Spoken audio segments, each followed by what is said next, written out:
আসসালামু আলাইকুম। হোম ফ্লেভারের নতুন আরেকটি এপিসোডে আপনাদের সবাইকে ওয়েলকাম করছি।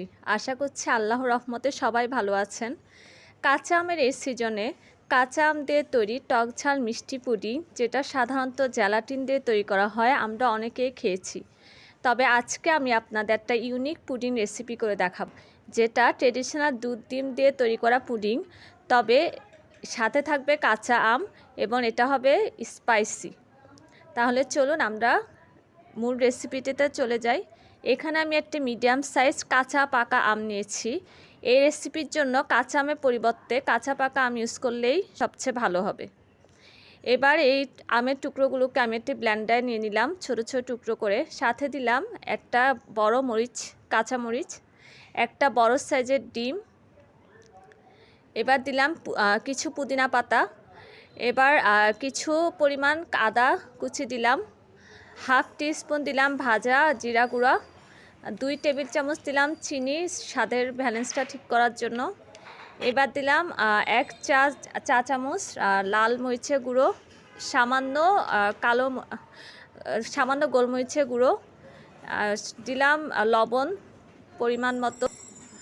এবার দিলাম 1 কাপ ঘন করে জাল করে রাখা দুধ, আর দিলাম 3 থেকে 4 ফোঁটা সবুজ ফুড কালার।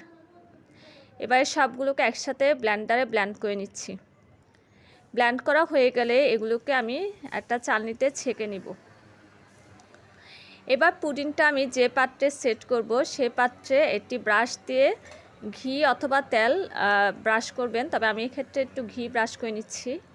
এবার আমি ক্যারামেল তৈরি করে নিচ্ছি। এখানে চিনির সাথে আমি কিছু পরিমাণে সবুজ ফুড কালার দিয়ে ক্যারামেল তৈরি করে নিলাম। ক্যারামেলটা সেট হয়ে যাওয়ার পর কিছু কালো জিরা আমি দিলাম, যাতে পুডিংটা মোল্ড আউট করার পর দেখতে সুন্দর লাগে।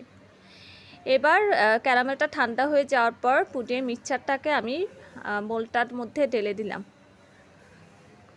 এবার চুলায় একটি প্যান বসিয়ে তাতে পানি দিয়ে এবার ঢাকনা দিয়ে পুডিংয়ের প্যানটাকে বসিয়ে দিলাম, এবং যে পাত্রে আমি পুডিংয়ের মোলটাকে বসালাম সেই পাত্রটাকেও একটা লিড দিয়ে ঢেকে দিলাম। এবার ছিদ্র ছিল, ওই ছিদ্রটাকেও আমি টিস্যু পেপার দিয়ে বন্ধ করে দিলাম। 10 মিনিট হাই হিটে এটাকে ভাপ দিয়ে নিব। 10 মিনিট পর আমি একটা টুথপিক দিয়ে চেক করে নিচ্ছি।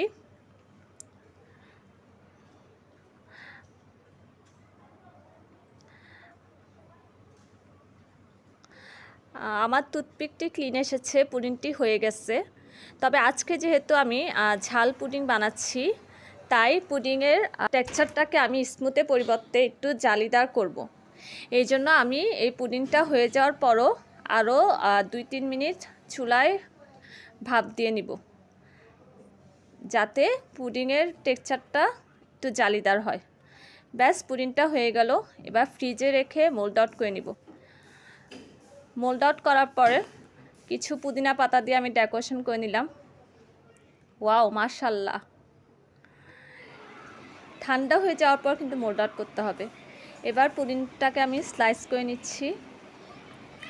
এই গরমে কিন্তু এরকম একটা ইউনিক রেসিপি যদি আপনাদের খাবারের টেবিলে থাকে, সবাই কিন্তু আপনাদের প্রশংসায় ঝরঝরিত করে দিবে। অনেক টেস্টি। মাশাল্লাহ, মাশাল্লাহ, মাশাল্লাহ, আলহামদুলিল্লাহ। দেখছেন কত সুন্দর হয়েছে?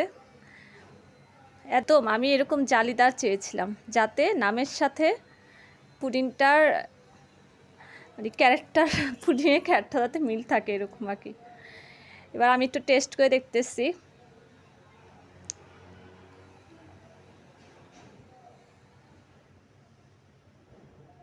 ওয়াও, মানে মুখের মধ্যে কাঁচা মরিচ, গোলমরিচ, এরপর পুদিনা পাতা একটা ফ্লেভার, কী যে ভালো লাগতেছে। আর ঠান্ডা ঠান্ডা, অনেক অনেক টেস্টি, সাথে হালকা একটু মিষ্টি। আপনার রেসিপিটা অবশ্যই ট্রাই করবেন, আর আমাকে কমেন্ট করে অবশ্যই জানাবেন আপনাদের কেমন লাগলো। আজকের রান্নাটি ভালো লাগলে লাইক, কমেন্ট আর শেয়ার করবেন, আর আমার চ্যানেলটি সাবস্ক্রাইব করে আমার পাশে থাকবেন। তাহলে আজকের মতো বিদায় নিচ্ছি। আল্লাহ হাফেজ।